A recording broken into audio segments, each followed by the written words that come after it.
ሰላም እንደዋዛ ርቆት እንኳንስ ስለ ልማት ሊታሰብ ይቅርና ወጥቶ ስለ መግባት በሰላም ውሎ ስለ ማደር ጭንቅ በሆኑ የጨለማ ጊዜያት በእጅጉ ተፈትኗል። ላለፉት ጥቂት ዓመታት ከወለጋ ሰማይ ስር የሚሰማው ለዓይንና ጆሮ የሚከብድ የእናቶች ዋይታ እንጂ ጥሩ ዜና አልነበረም። አሁን በመንግስትና በአካባቢው ሕዝብ ጥረት በሰላም እጦት ሲናወጥ በቆየው የወለጋ ምድር አዲስ ታሪክ እየተጻፈ ይገኛል።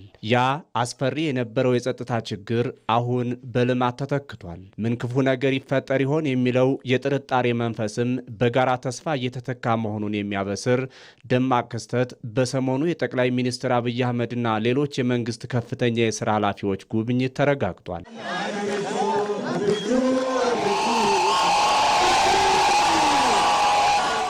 ህዝቡና መንግስት በጋራ በመቆም ያሳዩት ጥንካሬ ዛሬ ፍሬ አፍርቶ ያ በፍርሃት ጭጋግ ተሸፍኖ የነበረው የወለጋ ሰማይ የልማት ብርሃን ነግሶበታል።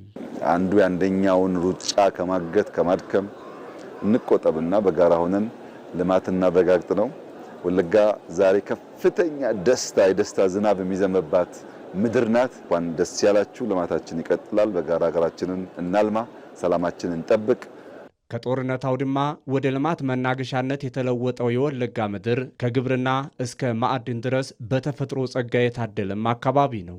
በርካታ የተፈጥሮ ጸጋና ለልማት የማይደክም ታታሪ ህዝብን በጉያው አቅፎ በሰላም እጦት ምክንያት ልማት ጠምቶት የቆየው የወለጋ ምድር አሁን በቁጭት ሁሉም ነገር ወደ ልማት ሆኗል። የጠቅላይ ሚኒስትሩ የቄለም ወለጋ የምስራቅና የምዕራብ ወለጋ ዞኖች ጉብኝትም ይህንኑ የልማት ድል የሚያበስርና የህዝቡን የሰላም ጥማት የሚያረካ ሆኖ ተገኝቷል።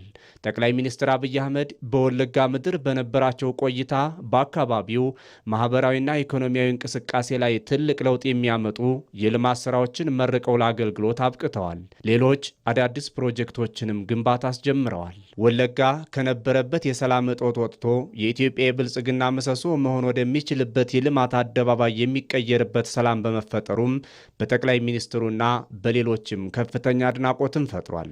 ኢፍቲሃራ ቢፍቱን ሆኢቱ ሃራ አርጆምኒ ዋቀዮኑ ባየቴ አዲስ ብርሃን፣ አዲስ የፀሐይ ብርሃን የእግዚአብሔር ልግስና በስቶልን ህዝባችን ከችግርና ከስቃይ እንዲሁም ከለቅሶ ወጥቶ ስለ ሰላም መወያየት በመቻሉ የተሰማኝን ትልቅ ደስታ ልገልጽላችሁ ፈልጋለሁ። ከዓመታት በፊት ወለጋ የመጣን ጊዜ እንደምታስታውሱት ውይይታችን የተለያዩ ችግሮች ነበሩ።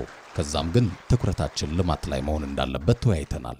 ይህ የሰሞኑ የጠቅላይ ሚኒስትሩ የወለጋ ጉብኝት እንደ ቀላል የሚታይ ክስተት ሳይሆን የኢትዮጵያ አንድነትና የጽናት መገለጫ ተደርጎ ሊወሰድ ይችላል። በአንድ ወቅት የፍርሃት ቀጠና የነበረ አካባቢ እንደ ሌላው የኢትዮጵያ ክፍል ሁሉ የተፈጥሮ ሀብቱን አልምቶ ወደ መጠቀም እየተሸጋገረ ነው።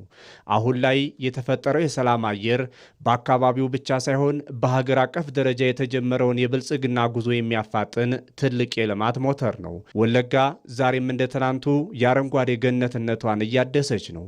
የጠቅላይ ሚኒስትሩ ጉብኝት በአካባቢው ሕዝብ ልብ ውስጥ ትልቅ ተስፋን ዘርቷል። ጥይት ሳይሆን የልማት ዘር፣ ጩኸት ሳይሆን የልማት ዝማሬ የወለጋ ምድር አሁን መለያ የሆነ ነው። የሰላም አየር ሲነፍስ፣ ልማት ደግሞ በቤቱ ሲገባ ማየት ለኢትዮጵያ ብሩህ ተስፋ ትልቅ ማሳያም ይሆናል።